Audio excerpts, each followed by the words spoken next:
Hi, good evening, everybody. We're gonna have some fun tonight. Yes, we are, because we're gonna get like really dive in now. We've established, I think, a lot of the fundamentals. We've seen, if you've been with us on this journey, and if not, they're all recorded. We've seen the early masters and really sort of taken some kind of account of like what happened, how did this all start. We spent some time looking at the Baal Shem Tov himself, what is recorded of his teachings, and in doing so getting to know the Maggid of Mezrich, his chief student, and then we spent some time looking at their teachings, and then some time looking at the teachings of their chief disciples.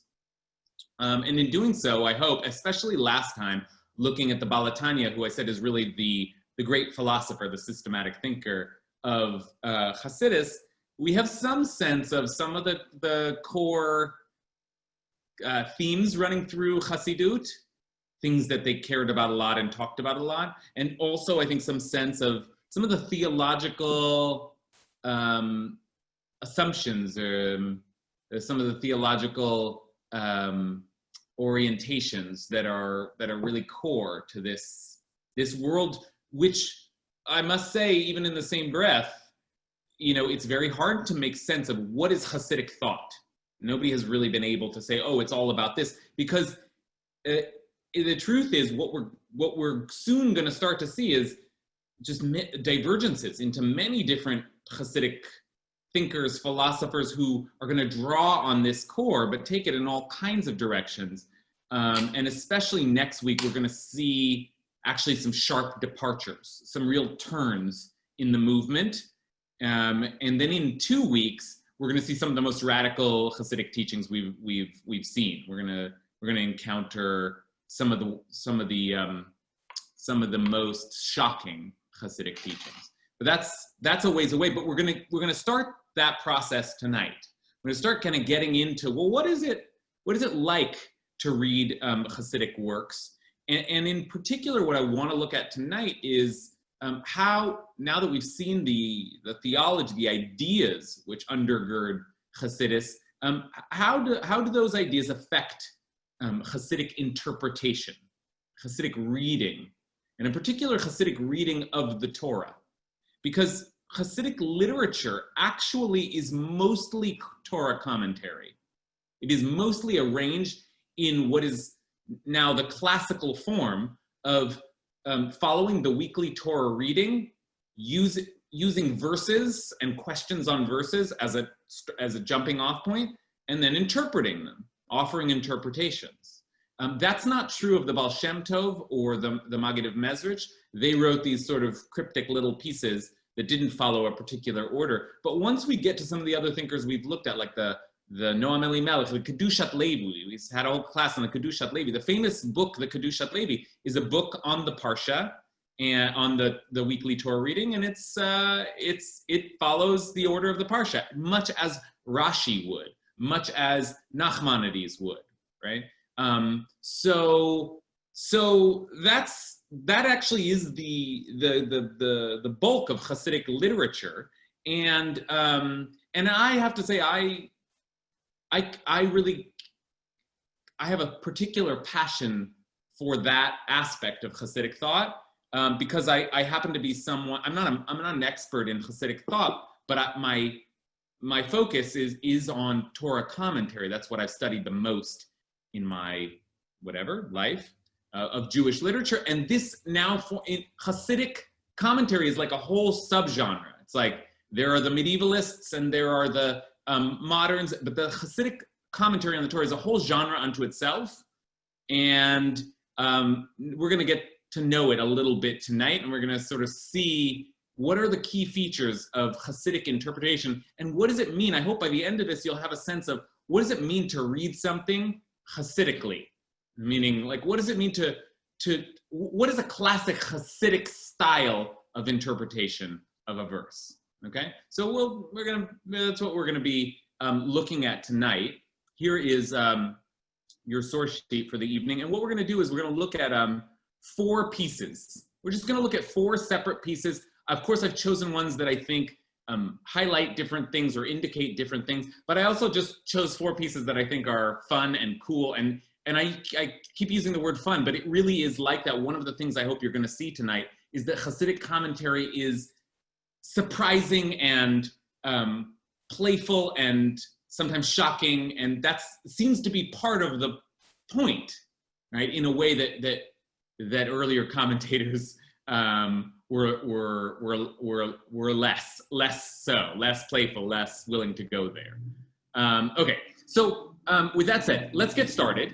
We're going to look first of all at a book, a sefer called Toldos Yaakov Yosef, and even in the name Toldos Yaakov Yosef, there's a little playfulness. It is Rabbi Yaakov Yosef of Polon, which is a town in Ukraine, and it's playful in the sense that his name was Jacob Joseph, but also the Torah says these are the Toldot Yaakov, these are the generations of Jacob. Yosef was his favorite son. That's like 3 words taken out of the Torah that happen to just like link this author's 2 names. So you just have a sense that they're already, it's like trying to play a little bit, like even with the title. Now, this book, it's worth us seeing because we haven't seen it yet. And in fact, it is the first Hasidic book, what we're going to look at right now. It happens to have the distinction of being published first, which means that he was in the inner circle, not just of the Maggid, but of the Baal Shem Tov. He knew the Baal Shem Tov. And in fact, not only knew the Baal Shem Tov, but here's a feature of Hasidic commentary. He mentions his master, the Baal Shem Tov, and a teaching that he heard from his master, the Baal Shem Tov, according to somebody's count, 249 times in the book, right? So it's a book that is really Hasidic also in the sense that it has its master, its guru, and it is conveying the stories of the master. Baal Shem Tov never wrote anything down, but he seems to have said a lot because people have, you can make an entire book of the things people say that he said, right? Okay. So that's Yaakov Yosef of Polon, and he published this book in I have it written down somewhere, 1780, and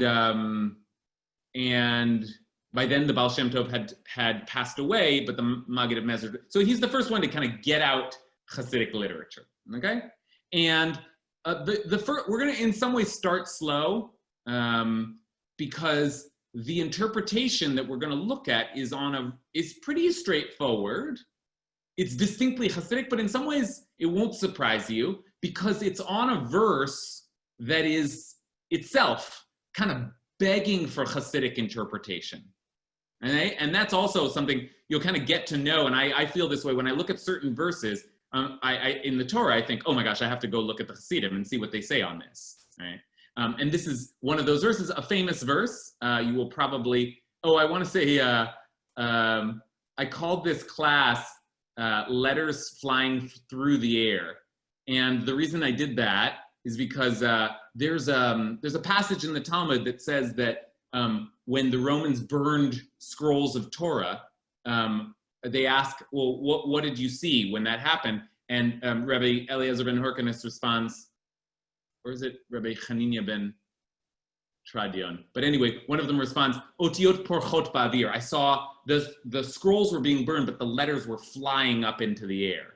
It's a beautiful phrase. Actually, the song that we heard on the way in is called Otiot porchot ba'avir. And when I Facebook advertised this, I used this picture, which I'll just share with you, which I think is like, you'll see a lot of these pictures if you just Google like Hebrew letters flying, and it comes from originally that story, but I also think for me, that's the image I carry into Hasidic commentary, because there's something just like that. Something's just sort of spinning and crazy and wild about this kind of interpretation. And so let's get to it. I said we'd start slow, but we'll get wilder as we go. Okay. So here's Rabbi Yaakov Yosef of Polon, first Hasidic commentary, and it's on a verse which, as I said, you can almost guess the interpretation, right? The verse is Va'asuli mikdash b'shechanti b'tocham. make me a sanctuary, famously, you'll see this on the side of synagogues, make me a sanctuary that I may dwell amongst them. Okay. Folks know where this is? Make me a sanctuary that I may dwell amongst them. People have a sense of where that is? People seen that before? I see some nodding heads. It is in the construction of the Tabernacle. 25th chapter of Exodus, and they've gotten out of Egypt. Everything, I would say, everything has been interesting up till now, and then you get into the very detail. The Torah takes a turn and says, nope, we're going to spend time on details, and we describe the construction of the Tabernacle, which is in itself not the most exciting reading in the Torah, but this line is famous and beautiful and exciting. And if I asked you before we even get there, what do you think they're going to say about this? What do you think that Hasidim will say about make me a sanctuary that I may dwell amongst them? And yeah, what do you hear in that verse? Where do you think it's going? A little bit of an unfair question, but that Hashem is should be like make a place within you, but that it be like attempted to have a place for me within you. Okay, good. Right. That the language there is striking, and it isn't just Hasidim who notice that it says, "And I will dwell betocham," which could mean amongst them, but it can also mean in them, inside of them. Now, Tali takes it to all the way to the end and predicts correctly where Rav Yaakov Yosef is going to go. But I just want to say that idea that it's in you, it's right there, and it almost begs to be drawn out of the verse. But nobody has said it quite like this before this book. So here's what he says: as for the commandment, make me a sanctuary that I may dwell amongst them. Behold, a person is like a small world. Adam hu olam katan, v'yesh bo mikdash u'mishkan. And in that world, there's a sanctuary and a tabernacle. If so, then a person is the pattern of the tabernacle. Meaning, everything we're going to read from here on out about how to construct the tabernacle and all the bolts and all the places and all the details, all of that can be overlaid onto a human being. And that is why it is called a mishkan, that is a dwelling, because within a person, there is a dwelling of one part of the soul in the heart and a dwelling of another part of the soul in the mind. So, every person must make themselves into a seat for the dwelling of the divine presence in their heart and in their mind. Okay. Now, I said pretty straightforward. That is, Tali guessed it. It's not in some ways so surprising, right? The idea is, I will dwell amongst you. I will dwell inside of you. I will dwell in you. God will be in you. Now, what have we've been studying for a while? Anyone want to say, like, what Hasidic ideas does this remind you of? Why is this a Hasidic message? Yeah, Liz. Is God, and we are God, or God is in us. Good. Okay, that's one. One of the core principles that we've been contending with is Einon Milvado. Everything is God.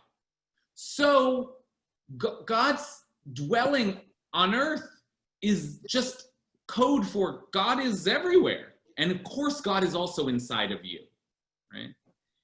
So that's right. Hasidic interpretation. But as I said, the verse almost begs to be interpreted in this way, doesn't it? I mean, haven't you, I'm sure some of you have thought before, you read this verse, like, make me a tabernacle and I will dwell amongst you. And it's like, oh, I will dwell in you, inside of you. So not only does the verse suggest in that way, but actually many earlier commentaries do suggest that the real force of this verse is that God will not just dwell in the tabernacle, but amongst you all, the children of Israel, right? God will be here on this terrestrial realm with you, okay? That, you will find that interpretation in Midrashim as early back as like the Talmud. But what's different about this interpretation? What's different about what he says than what I just said, which is God will come down on earth and God will dwell among you. This is a little different, right? What's different about this? Well, I don't want to be. What's that, Tali? Well, I was thinking that it's a very personal, and it's almost like there's a relationship that's going on that just as wants a sanctuary, which is something outside, but we have to make ourselves like a sanctuary, and it brings you back to Kiddushim. I'm holy, so you have to be holy. I am holy. There's a relationship here. So if Hashem is saying, not only it's dwelling among, but dwelling within you, then you have to be like that small temple. You have to reflect that holiness within you and within your midot, within you. Okay, wonderful, perfect. That's right. I think that what is the quantum leap forward here is it's not in playing a little bit with the verse. It's not in seeking out deeper spiritual meaning in the verse. It's not even in suggesting that God could be immanent. All of those things you will find traces of in earlier Jewish literature. The difference here is really in the way that that the Rabbi Yaakov Yosef is reading betocham, in them, which you could translate as amongst them. You could translate it as in them, in their midst. But earlier interpretations read it as amongst you all. God will be amongst the people of Israel. God will be there with the people. Where this interpretation, as Tali says, it's not God will be amongst all of you. It's that God will be with each and every single one of all of you. And so they use the word personal, and that's right. One of the defining characteristics of Hasidic literature is that there's something intensely personal about the message. It is as if they're speaking directly to you and asking you to consider how to develop your own spiritual life, okay? It is a personalization and a spiritualization of the words of the Torah. That is, to read the Torah as if the Torah is just an instruction manual speaking to each and every one of us, telling us how to cultivate our relationship with God, okay? So that's how a person is actually the tabernacle. A person is the tabernacle, a person is Moses, a person is Israel. Everything in the Torah, in a way, can just be another medium for reflecting on you and your relationship with God, okay? Something very intensely individualistic about the message here that we haven't seen before, right? And that's not surprising. I think that the very notion of the individual and the inner psyche is also developing in broader culture at the same time the Hasidus is forming. Okay, all right. So that was just first pass. That was basic stuff, but establishes us some fundamental characteristics. Hasidic commentary is often personal, it is spiritualizing, and it's instructive, right? It's about you figuring out how to then go on and live and pray and be with God. Like, what do you do? What is his language here? His language is that every person, you got to make yourself into a seat for the dwelling of the divine presence. So make me a mikdash is prepare yourself. Go inside prepare your soul to receive God. Okay, I think I've said enough there. Steve, do you have a thought?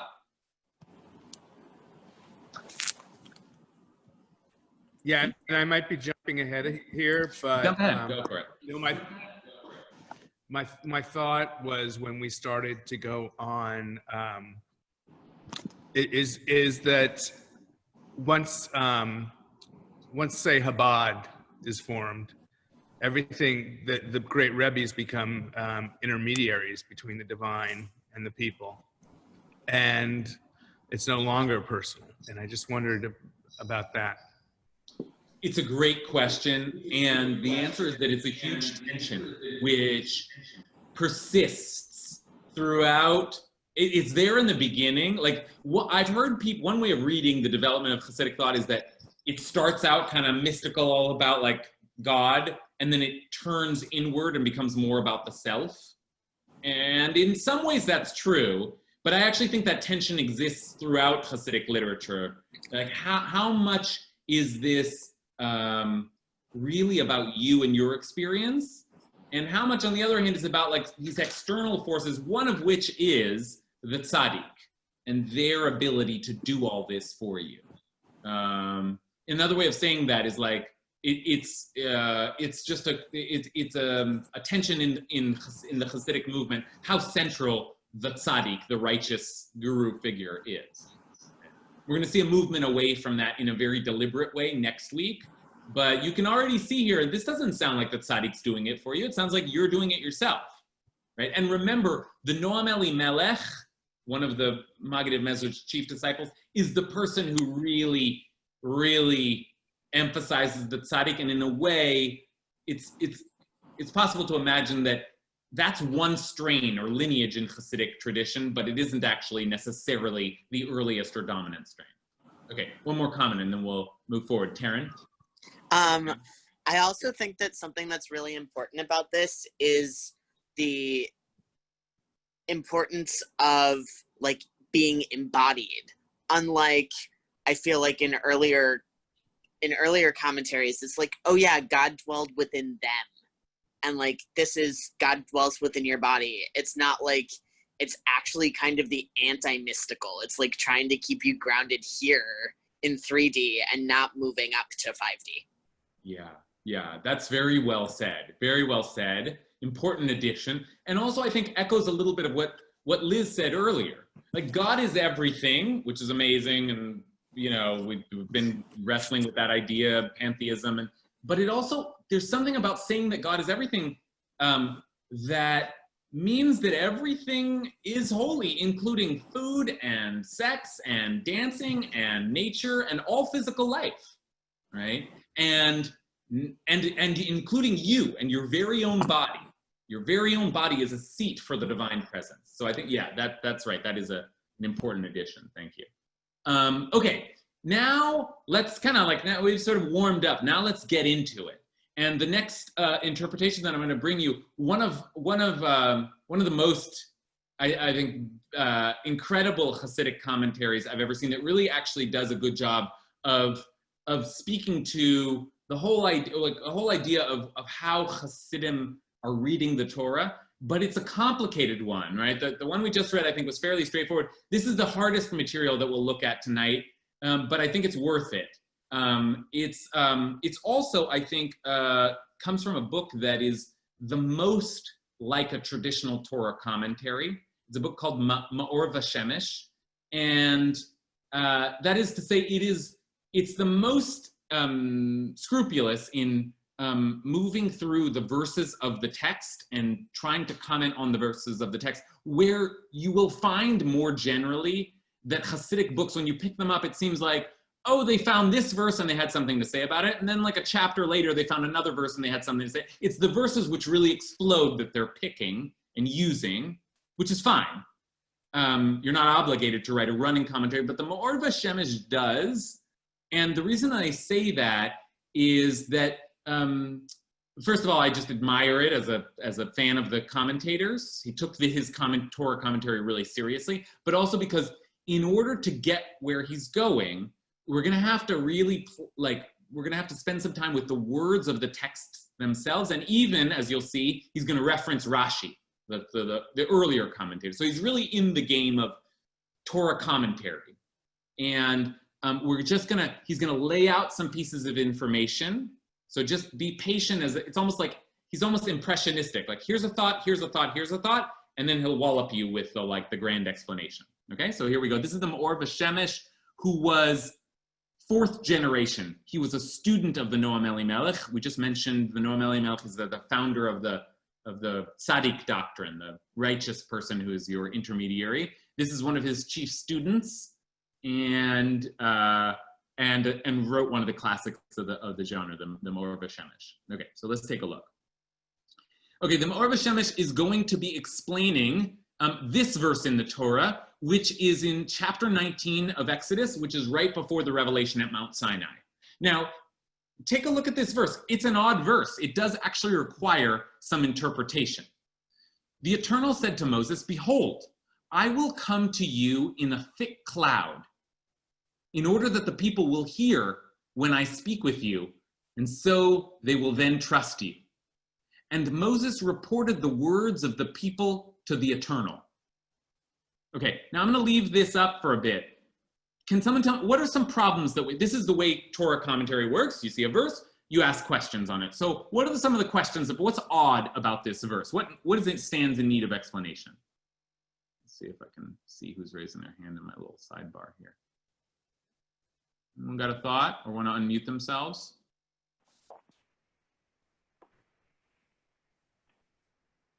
Joe, what do you think? I think it's weird that the Eternal is saying, "I will come to you in a thick cloud," a visual representation, in order that people will hear you, which is a sonic representation. Good. Beautiful, Joe. Beautiful. That's right. One of the weird things is the thick cloud, just itself. And then, so what does it mean? I'm going to come to you in a thick cloud. Why is God coming to you in a thick cloud? And then Joe notices the other thing that the Maor Shemesh is going to focus on. I didn't think you were going to catch this, but it's also true that the people will hear when I speak with you, but I'm coming in a visual thing. Okay, keep that in mind.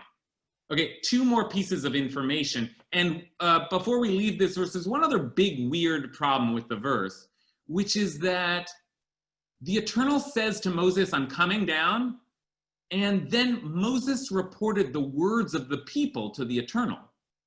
That doesn't sound like the way it should go. Moses should report the words of the Eternal to the people. So what did Moses say? Okay, so in order to answer that question, the Maor Shemesh is going to throw out Rashi's answer. So Rashi, who is the famous medieval commentator, says, what did Moses report? Moses reported their response. So God said, "I'm coming to a thick cloud and the people will hear," and the people said, he said, "I heard from them that what they want is to hear from you directly. For one who hears from a messenger is not like one who hears from the mouth of the king. We want to see our king." Okay, so that's interesting. That's, speaking of Torah commentary, Rashi's got this phrase, doesn't make sense. Rashi brings a midrash to answer that basically tells you that God said, "I'm coming in a thick cloud so people will hear you." And Moses said, "Well, actually, I spoke to the people and they said, no, we don't want to just hear or get God through whatever Moses hears. We want to see God ourselves."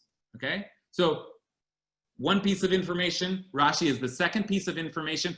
Third piece of information, and then we'll get into it. Third piece of information, and it's important what Joe said, that God said that the people will hear you, but in the end, later, it says all the people saw.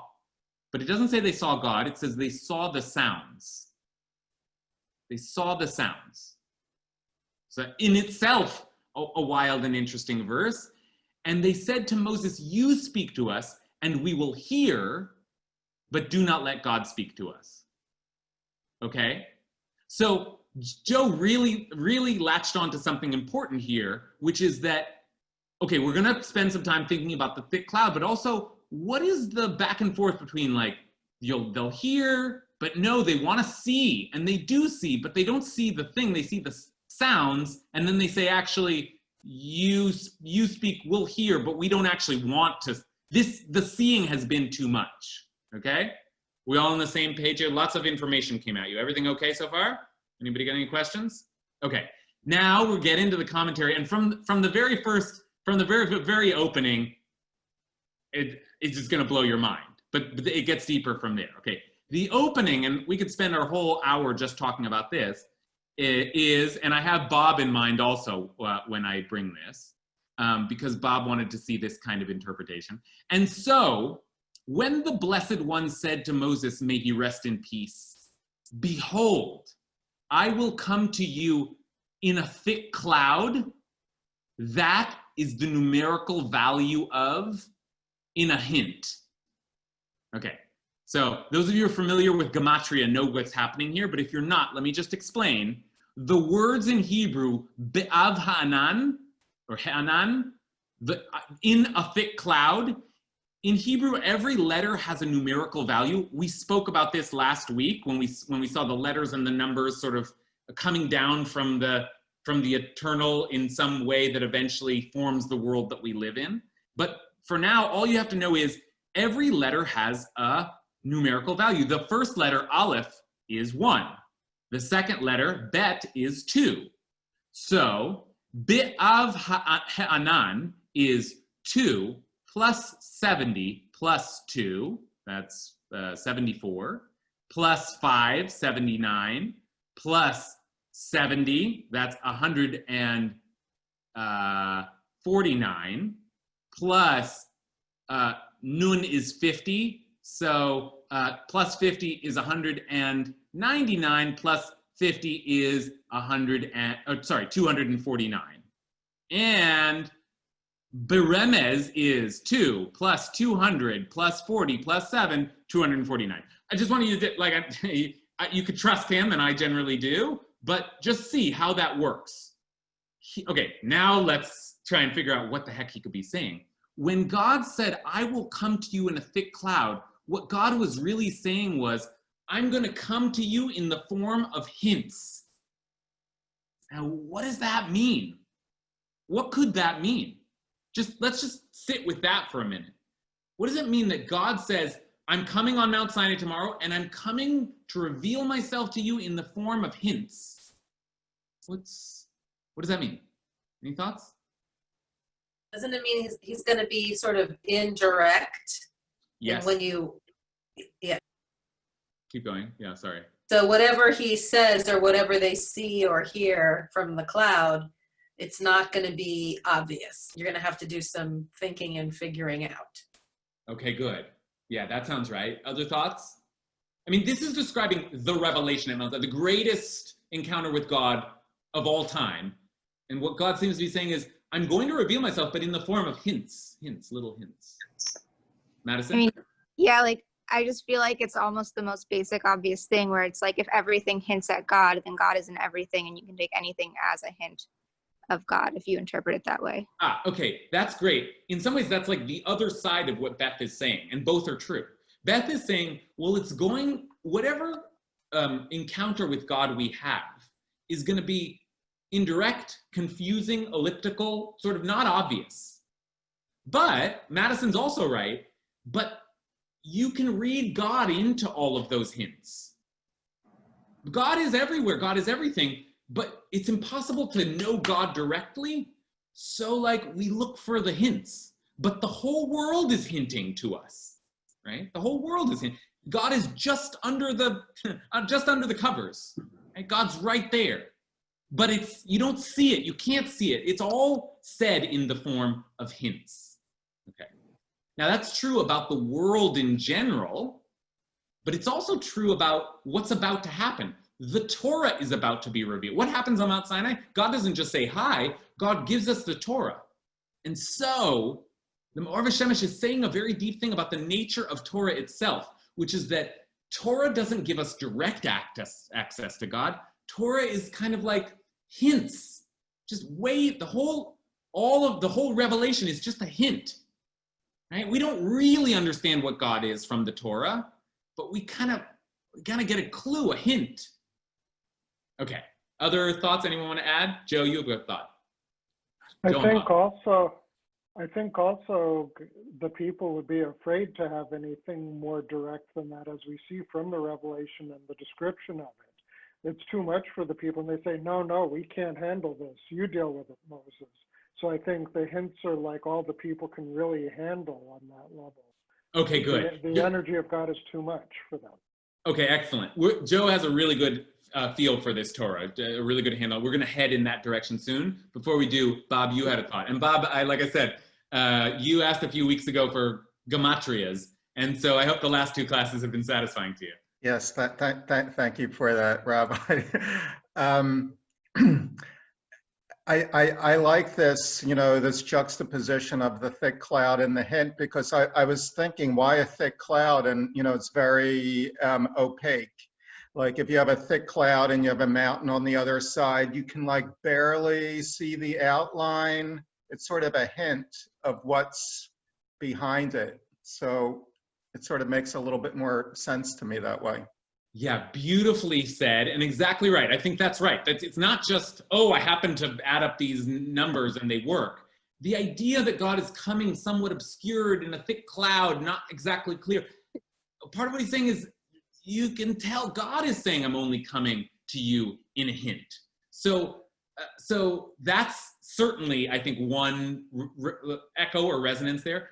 But let me also just, maybe you're thinking this already, let me state the obvious, but also kind of mind-blowing, which is that the gematria, the numerical value of the thick cloud, it's itself a hint.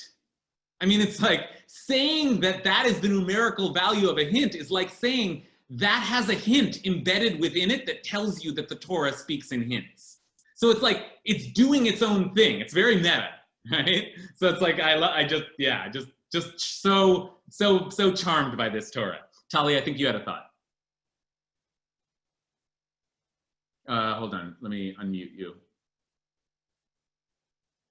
Tali, you're speaking with, yeah, go for it. The concept of veils. So it's almost like when I think of clouds, the coming of thick clouds, it's almost like the wearing of a veil. And so that you can sense it. And it's, I think of veils and also signs. We get signs, we get like these signs. But I think of the veiling of not only hints, but the word, I don't know why the illusion of a veil appears to me through this also. Yeah, that's great. That's great language. That's great language. There's something obscured, something hazy, something, and something mysterious, right? But also something that is calling out to you from behind that veil, like, hey, right, take a look at this. Like the Torah is waiting to reveal herself to us, right? But it's gonna be just like, look over here, look, it's not gonna make sense. It's not going to be straightforward. And I will remind you that the tradition has these famous 4 levels of interpretation: Pshat, Remesh, Drash, and Sod. The simple level, and then the next level is Remez, the hint, and then the next level is Drash, the seeking further, and then the last level is Sod, the secret. So they're also, Maor V'Shemesh is also playing on this idea that one of the modes, the deeper modes of interpretation, is the hint, right? And I will even, it's even the case that the Maor V'Shemesh uses the word hint to describe like the various, he uses the word a lot. Describe the various sections of his book. Like this Torah itself comes from Ramzei Shavuot, the hints of Shavuot. The whole section is called that. So hint actually becomes a very foundational notion for his whole relationship to interpreting the Torah, and actually I think an important concept for us to keep in mind with all of Hasidic literature. I have a question by Kasher. Janet, here. Hi, Janet. Hi. I was wondering, is it possible that this Hasidic master decided he didn't want to spoon feed the Amcha and he wanted to make them work a little harder, so he gave hints because he knew the human condition and he wanted them to so appreciate it, so he wanted them to do some of the investigation and work it out on their own instead of it just being blah, blah, blah. Yeah, I think that is possible, but I actually think if you asked him, I think what he's saying is, that's not what I want, that's what God wants. God wants us to figure it out, to like, God doesn't want or understands that we can't possibly handle just God itself. So we have to have some sort of like language for getting there. The Torah is the poem which alludes to God. right? Okay, great. But you're right. I don't mean to brush off the question, because you're right. There's a way in which I think it's also part of the discourse. Like, he's like, figure it out. Like, and it's true that Hasidic commentary, sometimes it's like, it leaves things a little disconnected. Like you fill in the gaps, okay? Right. So I think you are right there. Let's take a look. Let's finish this commentary and not forget what Joe was so wisely intuiting, which is that there's also something about the hearing and the seeing that he cares a lot about, and he's going to relate it to hints. This is just worth looking at. And we could move on now because we've kind of gotten the juiciest part. But he also is playing with these other. He's a real commentator, and so he's trying to synthesize all of this narrative in order that the people will hear. He continues, meaning that there is the level of hearing, and then there's a higher level, which is seeing. And see how the Blessed One said to Moses that God would come at the level of hearing, which was enough for them, given that their stage of development had only gotten to the level of hearing. So again, I will come to you in a thick cloud, which has the numerical value of in a hint, that is, in all the hints of the Torah. But they replied they want to see our king. That is, they wanted to come to the level of seeing. They wanted to know God as God is. And then when they did see, as it is written, all the people saw the sounds. And Rashi tells us, well, they saw something, but they saw something that's actually usually you hear, which I don't know what that means, but there's some kind of they're looking to see, but instead they're hearing, or they're seeing here things that are heard. There's some miscommunication between what God wants to give and what they're trying to perceive. But then when the people saw, they fell back and they asked our teacher Moses, you speak with us and we'll hear. Do not let God speak to us lest we die. For they had only reached the level of hearing, which is why it had been put to them from the start. Behold, I will come to you in a thick cloud, in order that the people will hear when I speak to you. Okay, beautiful sort of way of weaving these ideas through the verses. But what does this add to what we've been saying? We've been talking about how the Torah, the revelation, comes in the form of hints. But I think he also feels it's important to say that the realm of hints is the realm of listening. It's not the realm of seeing. Seeing's a higher level. What does he mean by that? What does that add to our Torah of hints notion?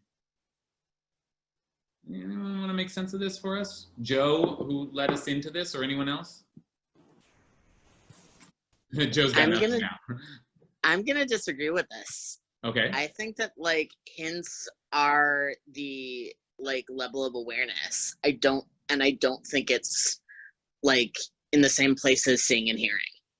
And I think that it's I have trouble a lot with all of these drashot that try to prove things with gematria or use text to prove it, because it just feels too much brain mumbo jumbo for me as an intuitive person, that it's just you're trying to force this proof on me and it doesn't work. Okay, fair enough. That's actually a fair and helpful comment, because you don't have to agree with this. There's nothing official about what the Ma'or of Hashemesh is saying about seeing and hear. Why is seeing on a higher level? Why is hearing equivalent to hints? What all this stuff? And I think Taryn did disagree away, but I think that Taryn also helpfully points out that one of the things that we see in Hasidic commentary is the importing of these sort of spiritual concepts, assertions, principles, which are not embedded in the text. So there's a kind of a freedom here to, don't get me wrong, they're playing very seriously with the text. Look at how he's reading here and see and and adding up all the numbers. There's some real deep engagement with the text, but also there's a kind of freedom to say a person is like a little world, or a freedom to say seeing is the ultimate level and hearing is not the ultimate level. And it's just there's these other spiritual ideas that are sort of coming in from the side, and Taryn's right to be a little suspicious. Whoa. You read the verse in that way, but why am I supposed to believe that hearing is on a low? Okay, so that's a very fair, helpful comment. Alexandra, what are you thinking?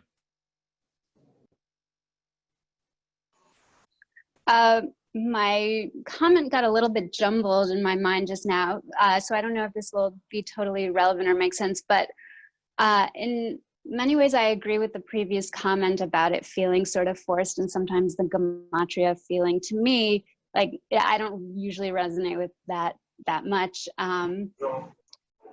I was wondering if they were using the term see and hear a bit more metaphorically than literally. So, for example, to really mean understand and different. And so this idea that, and it got jumbled because I don't see the text in front of me right now, but yeah, that's all I have for right now. I was about to lower my hand, sorry. No, that's great. I think you're right. That is to say, I think you're doing the right kind of work. I think that is part of what he's trying to suggest, is that seeing represents a certain kind of encounter with God. And it's a direct encounter, and what it represents is maybe not possible. Like, maybe that's not. And hearing, on the other hand, he's saying, is like a certain kind of perception. We say Shema Yisrael, hear, O Israel. It doesn't mean listening. It means, like, how do you understand something? How will I ever comprehend what God is? I want to see God. Impossible. You can hear, though. You can intuit, understand, use your mind, use the clues, use the hints to get there. Right? Okay, one more comment, and then we want to see some of these other texts. Shoshana, are you out there? Yes, I am. I'm going to go out on a limb. Hi, I'm just going to go out on a limb here for a second, because all I keep thinking of is the Hebrew alphabet and the central role that it seems to play in creation, certainly in the mystical texts. And when you look at letters, you see as well as hear them. I mean, when you're reading, you're hearing and seeing. And I know that there was an experiment that was conducted with sound where they would play a certain sound, and these little crystals would actually arrange themselves in the shape of the letters that represented that sound in the Hebrew alphabet.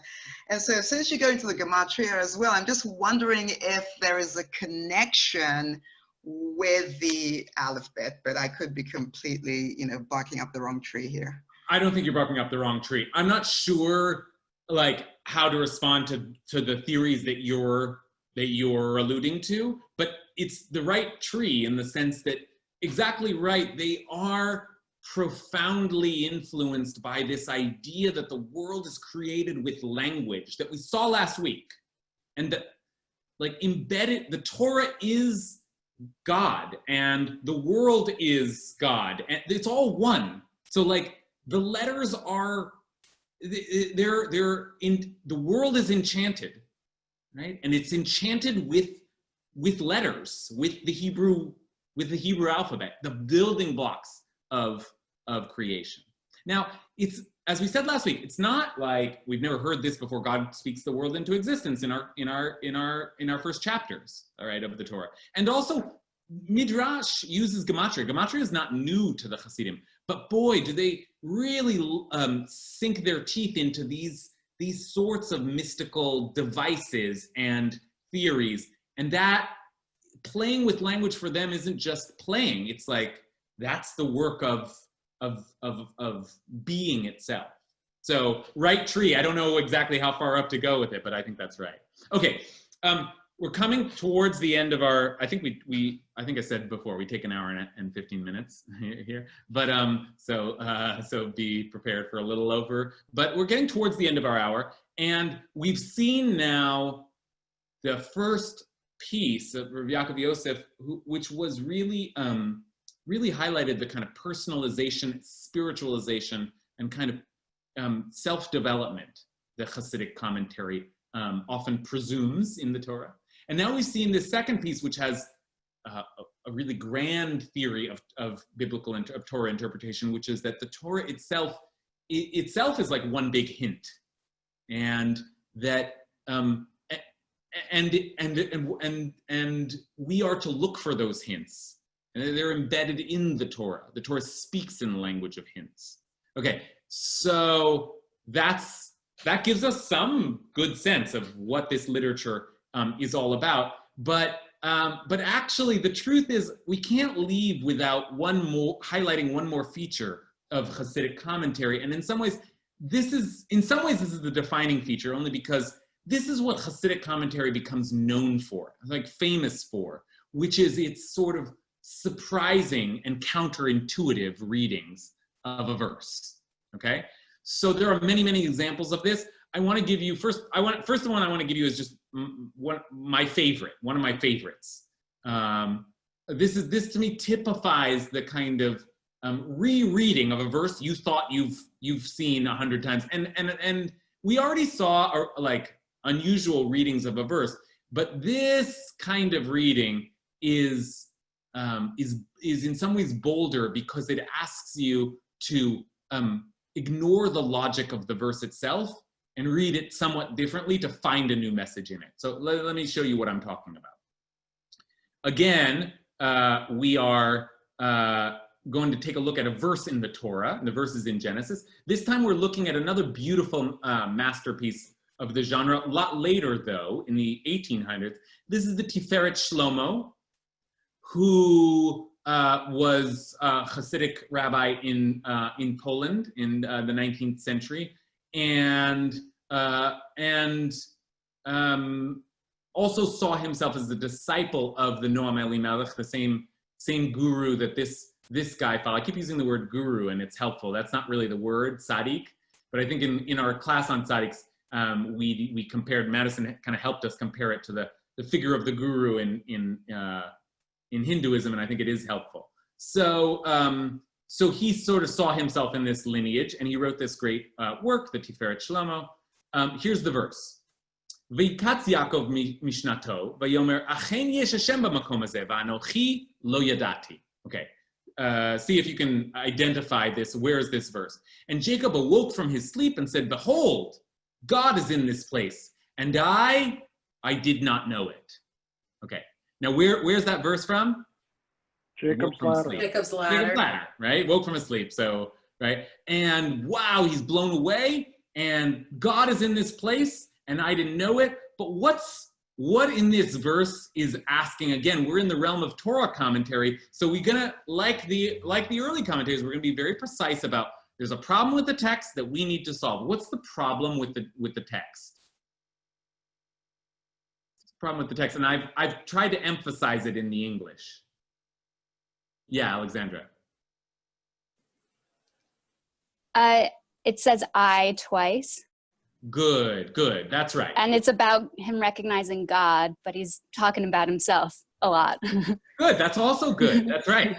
Okay, so this language here, it is what's interesting about it. It is possible in Hebrew to say Anochi lo yadati. I did not know. It's not actually awkward in the Hebrew, but you don't have to say I did not know. Anochi lo yadati. You can just say lo yadati, and that means I did not know. And that's the way Hebrew grammar works. In the past tense, you don't need a pronoun, I guess it's called. I did not know, but you can say it that way. So of course, they're going to ask this question. When I say they're going to ask this question, I mean not just the Hasidim, but one of the standard assumptions in Torah commentary is no word is extra. Every word is there for a reason. So why does it say I did not know instead of just saying Achen yesh Hashem b'makom hazeh lo yadati, and I didn't know, v'lo yadati. Okay. Now, okay, check out this reading. This is very short, but just beautiful. This I did not know means I did not know myself at all. I was not aware of myself at all, but only of the unity of the Holy Blessed One and the Shekhinah, the divine presence, and the glory of the blessed God. Only in this way can one draw down the presence of God. Okay, I'm going to read this one more time, but what does he mean by this? And how is he explaining the verse? This I, Anochi, lo yadati, I did not know, means I did not know I.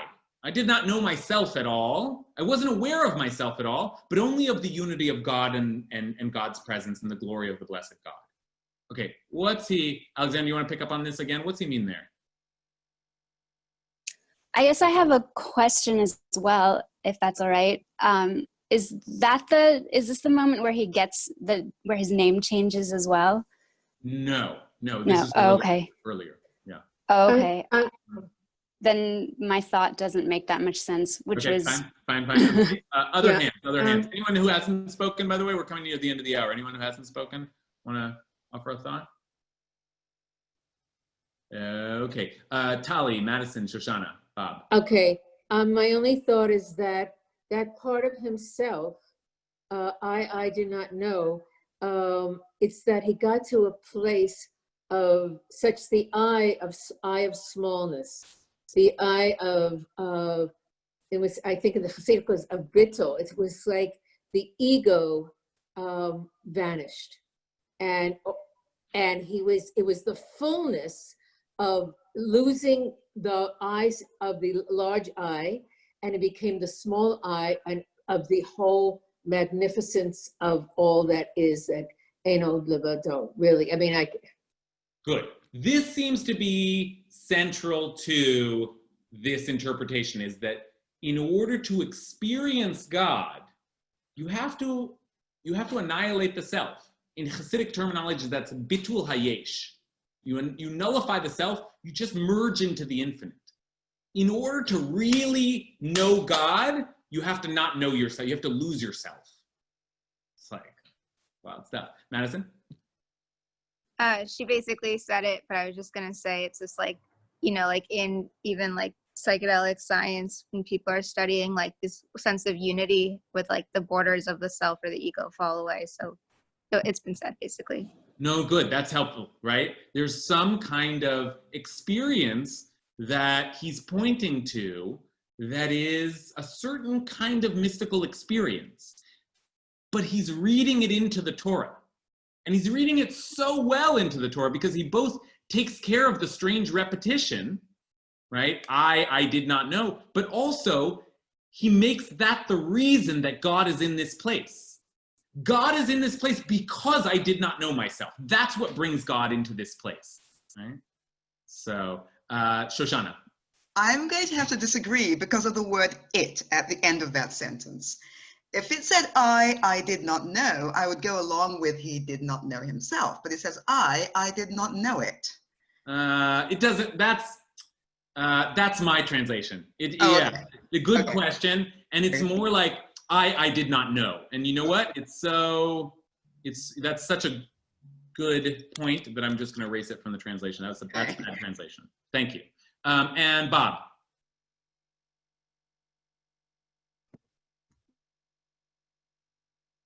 Bob, I can't hear you. There's a new thing, by the way, on Zoom. It's really annoying. Like, it used to be easier to control. Like, first of all, when you speak, be careful to mute yourself after because we still hear you. There's something weird where it's hard to unmute and mute, and we're working that out. But anyway, go ahead, Bob. I think whenever I would hear this part of the Torah, I always thought of, and God is in this place, meaning that Jacob was there and God was somewhere near him. But which is also how I would have interpreted the very first verse that you gave us about the difference between amongst them or inside them. I'm now maybe interpreting this of that maybe Jacob in this place means inside of me. So not that God is around me or in the vicinity, but he's realizing that God is inside him in this place. Love that. And you did such a nice job also of connecting it to the first Torah that we learned, right? That's right. Every person has to make themselves a seat for the divine presence to dwell in. So this is the moment when Jacob did that. Jacob for a moment, and by the way, it must be said, Jacob knows himself all the time. Jacob's always thinking about himself. It's unusual. It's a big deal for Jacob to not be focused on himself, right? So, and this is a beautiful reading Bob's got. Bamakom hazeh, in this place, inside of me, I have become a dwelling place for God because I lost myself, because I let go of my own ego, my own boundaries, my own needs, my own sense of self. Okay, so there you have it. This is like what I would call a classic Hasidic reading. Classic in the sense that it is, it's a particular kind of spiritualized reading. And it's again an instruction on how to have a relationship with the divine, but also because it has this kind of, this willingness to play, I would say, somewhat fast and loose with the words themselves. But it's not fast and loose. It's based on an idea that the words, right? Remember this imagery.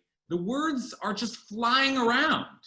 You know, like the words of the Torah are, they're God's dynamic force. And so, of course, you can sort of like play and make different combinations and find numerical codes, and right, that's a part of what is so emblematic of Hasidic commentary. Now, I'm going to say one important caveat, and then I want to show you one last text that you know, we're building here. So this one I hope is really going to blow your mind. I want to say one last thing, which is everything we've seen so far actually in some ways is not new at all. This kind of interpretation is just midrash. It's the very style of the rabbis of old.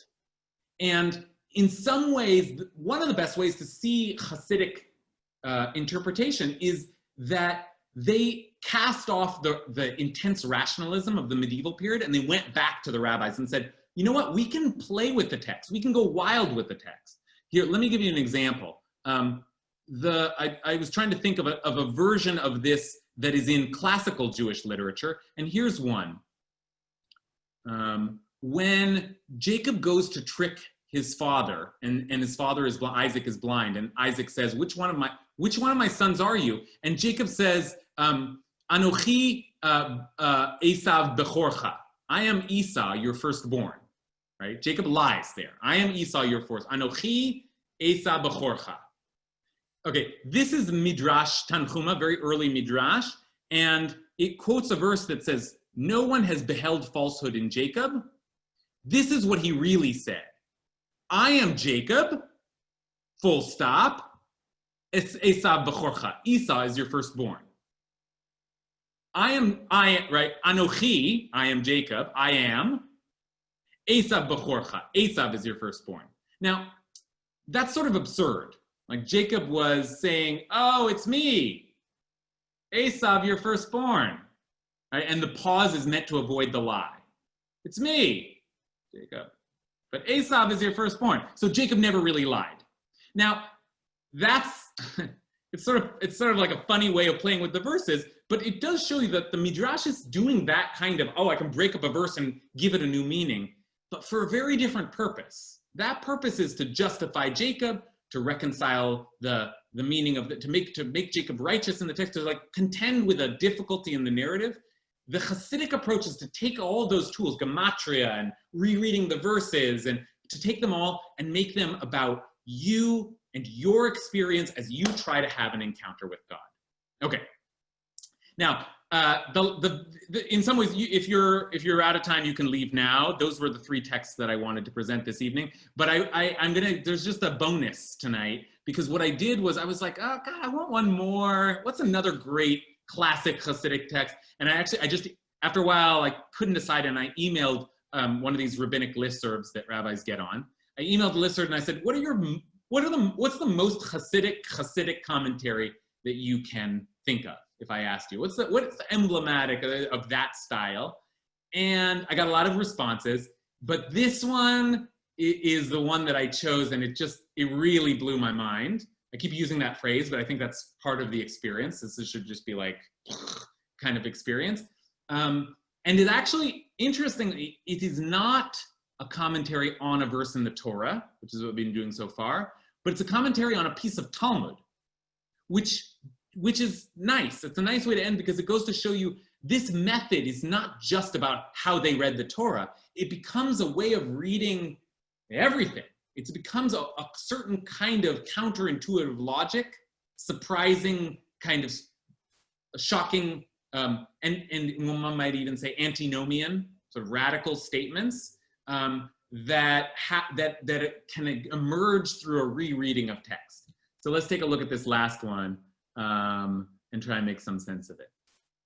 Okay, this comes from a book called the Degel Machaneh Ephraim. And what's most notable about this text is that Reb Moshe Chaim Ephraim was the grandson of the Baal Shem Tov. And so he brings a lot of authority, because when he says, I heard in the name of the Baal Shem Tov, what he's saying is like, I heard it from my Zaidi on his lap, right? Okay, so this is actually a secondary source that quotes it, a collection of teachings of the Baal Shem Tov, the Makor Mayim Chaim here.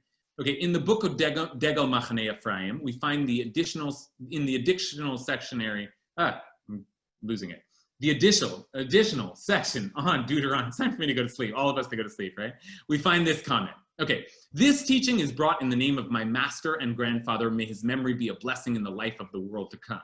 That's the kind of introduction that the Baal Shem Tov gets, but of course, important that it's his grandfather as well.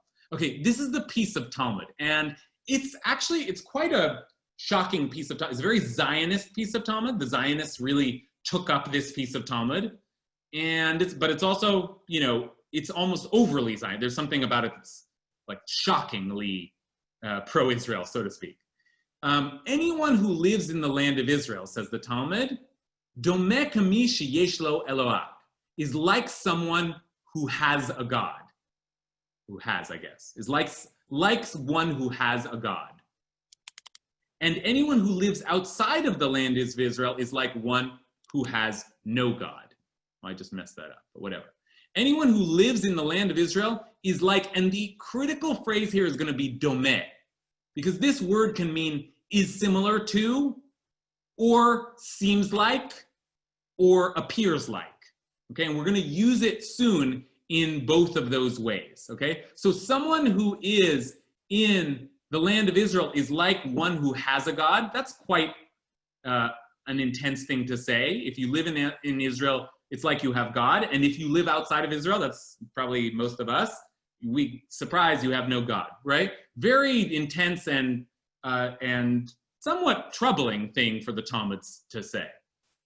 Okay, now look at how the Baal Shem Tov reads it, although who knows whether it was the Baal Shem Tov, but the Degel Machaneh Ephraim reads it. Okay, that is, when it seems to someone that they dwell in the higher land, okay? Meaning someone who lives in the land of Israel, domeh, is like someone who has God. What he's saying is someone who lives in the land of Israel, it seems to that person that they have a God. Okay? It's the play on the word domeh. You can read that to be is like one who has a God, or you can read someone who lives in the land of Israel, it seems to them like they have a God. So that's the language play. That is, when it seems domeh to someone that they dwell in the higher land, meaning not Israel, but meaning that they are especially close to the Holy Blessed One, it seems to them that they have a God. But the truth is, they do not. It just seems that way. Whereas one who lives outside of the land of Israel, which really means, that is, it seems to them that they still have not entered that higher place, that higher land. And in this way, it seems to them that they are someone who has no God, but the truth is, they do. It only seems to them that they don't, but the truth is, they do. Okay, now, what does this mean? Right? Talmud says, if you live in the land of Israel, it's like you have a God. If you don't live in the land of Israel, it's like you have no God. He says, if you live in the land of Israel, if you live in this higher place, and it seems to you like you're very close to God, actually, you don't have God.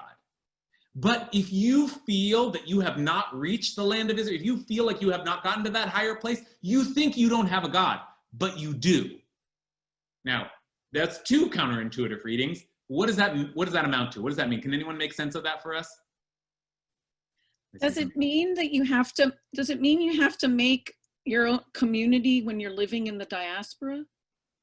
Like you have to work harder. You have to. So what I think is that he's sort of casting aside the whole Israel diaspora dichotomy altogether. Israel is now just a stand-in for when someone is in that sort of that high and sort of holy roller kind of religious place. They're in the higher place. It seems to them like, boy, now I've really gotten to God. Right? When someone's not in the land of Israel, for him that means like someone's not there. They feel like, oh, I never get there. I haven't reached that level yet. Kathy, we haven't heard from you. What are you thinking? Actually, what stands out to me, although I've actually been looking at the book of Job, so maybe Job's just on my mind, but is that kind of notion of God where Job sort of, he doesn't know. His not knowing God is actually the highest form of knowing God. It's those other, his friends who think they know God and who say that God is doing, that they're the ones who don't know God. So to me, that sort of not knowing, yeah. Good, right. So that's part of it. Part of it is there's the person who doubts their own knowledge, awareness, spiritual kind of perceptions. That person actually, they're onto something. And yeah. That person maybe actually knows more than the person who's so sure that they've got it. Right? Who else wants to add that? Jamie, do you want to add to that? I think I was going to say the same thing. Similar thing. All right, we're also out of time. So I should end here just to let I'm slurring my words, right? So I'm like, I've had enough teaching for the day. But this I wanted to end on this because you can see the way that this sort of counterintuitive reading, where you take like this idea that someone who is in the land of Israel is like someone who has a God, and turn it into someone who thinks that they've really reached the highest spiritual level. They think they have a God, but they don't really have God.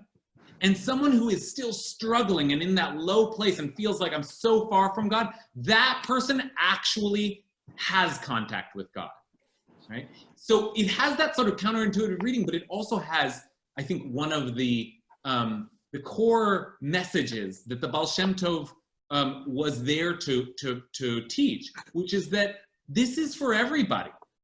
And it's not for the lofty and the elite and the high status Jews. In fact, if you're one of those Jews and you think you kind of got it, you probably are way off the path.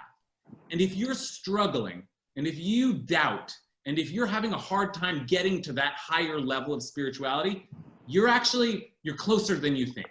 You're on the right path. God is with you, right? And that's a real Hasidic message, right? A real message to the lowly, and I count myself among them, who are like, I don't feel like I've gotten there yet. I feel like this is all a big struggle. Where is God anyway?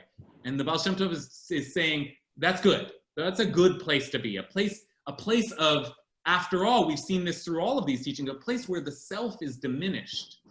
Place where it's not so much about you and your capabilities and your access. It's like you diminish yourself and then you find that God fills the space, right? So anyway, I hope you've had a good time with these commentaries tonight. There are a million of them. Like, now that you know this, you should go on the hunt for just like these cool Hasidic readings that are just, they're almost like jokes or aphorisms. Like, they're so memorable because they have such a twist, a kunz, as they say, that they become almost like known for that style. Okay, so that's our class for the evening. I'll stay on if anyone has any questions afterwards, but thank you for joining us tonight. Thank you so much. Thank you. Thank you. Anyone else? Any questions? Yeah, I was, Rabbi? Thanks, yeah. Mm-hmm. I was thinking of the peddler, or the very, that's person who, people look down on. And it's actually someone follows that's one person that the Baal Shem Tov, would have the respect for. The one who thinks he's so lowly, how could he ever reach the level of the rich person? And usually it's that poor person that is the one that has the most humility. That's right. This is the Torah of the simple Jew, right? The populist Torah, right? Yeah. Right. Other questions or thoughts? Anyone else? Yeah, I actually think that like what this is saying is like the people who are living in that 5D reality, like it's not that there is no God and they have no God, but they can't receive things from God because there's no address to get it. It's like when you're down in your body, like people who are embodied can receive the stuff because there's an address. That's interesting. That's a very different reading. That when someone's gotten to that higher level, it's like there's no more like there's no more receiving. It's actually but you would agree it's better in some ways to be on the lower level because you're still in a position of receiving. Yeah. I would say it's better to have one foot in both. Okay. All right. I'm not surprised by it. I'm getting to know your style, Taryn. I'm not surprised by that. Allison, what do you think of? So I feel really curious, and I wanted to know how to phrase this question. So I feel very curious about gematria, and I guess my question has to do with how we understand the Torah and like the different ways of understanding kind of like what the Torah is and how it came to be. Because gematria to me is very captivating. But the thing that I really struggle with around it is that it seems to support this reading or understanding of the Torah as like this divine text because it's so intricately perfect in a certain way. And then I really struggle with that because, you know, I'm like I was raised like secular and I consider myself to be a very rational sort of intellectual person. And it almost, it kind of like freaks me out. Like, yeah, so I guess I'm curious for people who want to take a more historical or like academic approach to the Torah, how do they explain gematria? Great question.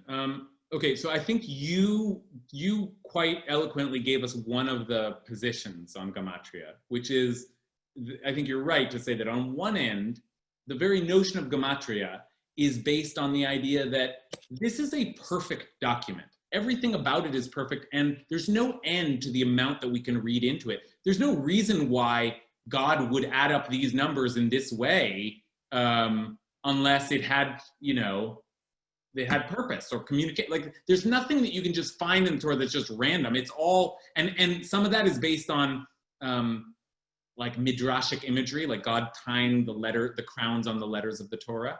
And some is just based on the sort of philosophical position that this text is perfect. Everything that every curve of every letter is communicating something. So that's certainly one position. On the other hand, right, and I should say this out loud, there are many serious, like deeply religious, deeply traditional Jews who roll their eyes at gematria. Like, there is some debate in the world of Torah commentary as to how far you can go. How wild can you get with your interpretation? And Hasidic commentary is clearly going to come down on one side of that debate, but it's perfectly legitimate to say, I don't buy gematrias. That's, you know, I mean, I don't know how you could debate it. You could say, well, but it goes all the way back, but there's a school there. So basically, yeah. But the real answer to your question, if you were looking for a kind of a middle position, is that it's not about divinity or revelation. It's about discourse. And the rules of discourse in this tradition is that we take this fixed set of words, and these are our building. This is our game, and we can do anything we want with these words, and we're speaking a language to each other. So if I can come up with the gematria of like it's in a hint, it's like I just did a cool thing, and that's okay. That's with it. That's part of the rules. And now so it's about what you can do with the Torah rather than what the Torah is kind of begging you to do with her. Does that make sense? Yeah, that's very satisfying, actually. Thank you for that. It's really okay, nice. good. Yeah. One last comment, Madison. Yeah, I guess I just wanted to know how this sort of relates to the concept of like Israel, the high place, Israel being the place where you already have God. And I feel like having God is like, when you're seeking to go to Israel, you're looking for hints, like you're seeking to find God. And I feel like God is made real by virtue of the seeking and like the searching for hints. And like, it feels like that sort of relates to the concept last week, where it's like God is made real through like the things that aren't God, that are then like, sorry, I'm not articulating this quite right, but. No, I mean, I think, well, finish the thought, yeah. Yeah, like, I guess like the person who is seeking, who thinks they haven't captured God, is actually more closer to being in touch with God than the person who is quote unquote in Israel, thinking that they've already arrived. But I guess what I'm asking is like, how does this relate to the sim concept that we went over last week, where it's like God is not, like God needs things outside itself to be made to kind of like exist in these hints or in these. Yeah, I really appreciate this comment. It's a great last sort of thought of the night, actually, because I think part of what you did is tied together for me a lot of what we did earlier in the class. Like the idea that there are hints in the Torah at all in itself suggests that we have to look for something. We have to go, we have to uncover, we have to discover. And that I think is pretty, I mean, these are seekers, you know, like I think that is also pretty fundamental to the discourse. Is that on the one hand, God is everywhere, and on the other hand, where is God? Right? It's a little bit like God is everything, and so God is kind of nothing. Where is God? You know, like God is in this cup, but I would really have to focus to see God in the cup, right? So I think that what you're pointing to is a way that like all of this speaks to some tension that exists in Hasidic thought. Between the ever-present God and the desperate need that we have to do all this work to glimpse, to hear, to have some sense of, oh, there's God, right? And that is also, I think, part of the discourse. So I think that's very nicely identified there. Okay, with that said, a good evening to you all, and we'll see you next week.